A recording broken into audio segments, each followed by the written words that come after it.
श्रीखंड महादेव। जो यात्रा शरीर का खंड खंड कर दे उसी को बोलते हैं श्रीखंड। यात्रा हिमाचल के कुल्लू डिस्ट्रिक्ट में बसे छोटे से गांव से शुरू होती है और लगभग 32 किलोमीटर का ट्रैक करने के बाद 18,570 फीट की ऊंचाई पर महादेव का विशालकाय 75 फीट शिवलिंग के दर्शन करने का सौभाग्य प्राप्त होता है। हमने ये यात्रा सीधा आदि कैलाश महादेव के दर्शन करने के बाद 4 जुलाई को धारचूला से शुरू की। 970 किलोमीटर का पहाड़ी रास्ता तय करने के बाद 5 जुलाई को दोपहर 3 बजे हम पहुंचे जाऊं से थोड़ी आगे हमने एक गेस्ट हाउस लिया और 5 जुलाई को वहीं पे विश्राम किया। 6 जुलाई को तड़के 5 बजे हम निकल गए इस दुनिया की सबसे कठिन यात्राओं में से एक श्रीखंड महादेव के लिए। यात्रा में पहला पड़ाव थाचड़ू आता है, जहां हम लगभग 11 से 12 बजे के करीब पहुंच गए। थोड़ी देर विश्राम करने के बाद हम निकल गए काली टॉप के लिए और फिर शुरू हुआ यात्रा में महादेव का तांडव, जहां हर कुछ वक्त के दरमियान महादेव परीक्षाएं लेते रहे।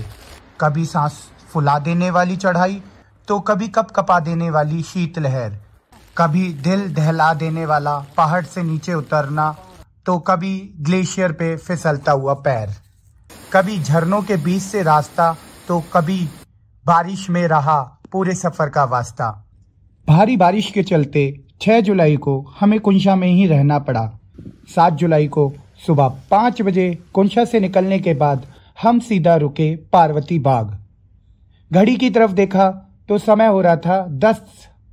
फिर सबने एक दूसरे की तरफ देखा और 2 पराठे खा के हम निकल गए 70 डिग्री वाली 3 से 4 किलोमीटर की दिल को थामने वाली ग्लेशियर की ट्रैकिंग के लिए, जहां हर 5 कदम पर सांस फूल रही थी। पार्वती बाग धुंध से छुप गया था, पर धीरे धीरे हम महादेव के पास जा रहे थे। 2 दिन की मेहनत रंग लाई, परंतु 40 से 50 किलोमीटर की रफ्तार से चल रही हवा मानो शरीर को सुन्न कर रही थी। पर हमारी इतनी गहरी थी आस कि हमें जाना था कैलाश। 36 घंटे का सफर के बाद हमने अपनी जिंदगी का वो अनुभव महसूस किया जो शब्दों में बयां नहीं हो सकता। श्रीखंड महादेव के ऐसे दर्शन मानो शरीर में एक नई ऊर्जा पैदा कर रहे थे। हर हर महादेव।